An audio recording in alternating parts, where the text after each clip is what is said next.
lots of clouds, and it feels like winter came back all of a sudden. What happened? The hail and stuff yesterday, the rainbow? Let's see what happens today, I guess. And what's going on today? It's kind of interesting reading this one, where there was news before, I remember, about Japan doing more drone deliveries. This one here says, drone delivery in Japan marks successful flight over residential area. As you know, when it comes to drone deliveries around residential areas, there's a lot of pushback in many places. For example, people feeling it's, quote, spying on them, it makes too much noise. This one here says, Japan Post drone dropped off a small package after landing in front of a house in Okutama, a rural area west of Tokyo, about 2 kilometers away from the post office.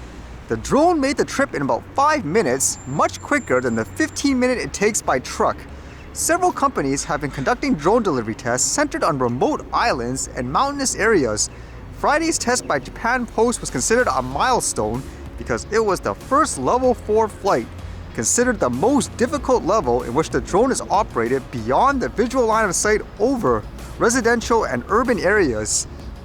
So they say this is thanks to the fact that the government was easing regulations that they were able to do this, and apparently they were the only one, I guess within the week, as they say here, to actually apply for a waiver of sort. But I guess afterwards, when people see this, more people will actually want to do it, I guess. It says, however, as of March 15th, about 90 people had applied for the pilot license necessary for level 4 approval, indicating tests by other companies are likely. 7-Eleven Japan and ANA Holdings started tests last fall aimed at commercializing drone delivery service to remote islands off Kyushu, Japan's southernmost main island. By fiscal 2025, rival convenience stores Family Mart and Lawson are considering similar trials. In general, it's good to see people using tech in a good way, but at the same time, again, all of a sudden, I guess it's okay to fly drones around residential neighborhoods and so forth, whereas for something like a recreational drone, a toy, for example, people make such a big deal about it. But I guess when money is in play here, they're more inclined to say, okay, let's try it or do it, huh? And I've been reading a lot about this in recent times here, like this one here says, bird flu's momentum in Canada worries experts, potential to become a pandemic. I'm just thinking, oh no, what's going on now? Is this going to be like a repeat? It says, bird flu or avian flu continues to spread across Canada, leaving some experts worried about its potential to become more transmissible among humans and potentially sparking another pandemic. The current outbreak circulating North and South America is known as H5N1 clade 2.3.4.4b. It has killed record numbers of birds and infected mammals. Although human cases remain rare, Shaheen Sharif, a professor and associate dean with the Ontario Veterinary College at the University of Guelph, warned the virus is gathering momentum and becoming more of a human threat. Again, I have actually been reading more of these types of news, like this one here says, for example, last month 8 skunks that were found dead in the Vancouver area tested positive for the H5N1 avian influenza. BC health officials said the skunks may have contracted the virus by eating infected wild birds. Would people actually be up for, quote, another lockdown? I know, like here initially, a lot of people were in the mindset of, okay, let's do it, because I guess it was kind of new per se, but now with all the facts and so forth, will people actually embrace it? Or again, will they just say, okay, forget it? This is FedEx Express Canada calling about a shipment that requires the payment of duties, taxes, and other related fees. To help avoid delivery delays, please pay the applicable charges prior to the scheduled delivery date. We have a shipment for LNU from Auto Robotics USA Limited Liability Company.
Right. See you guys later.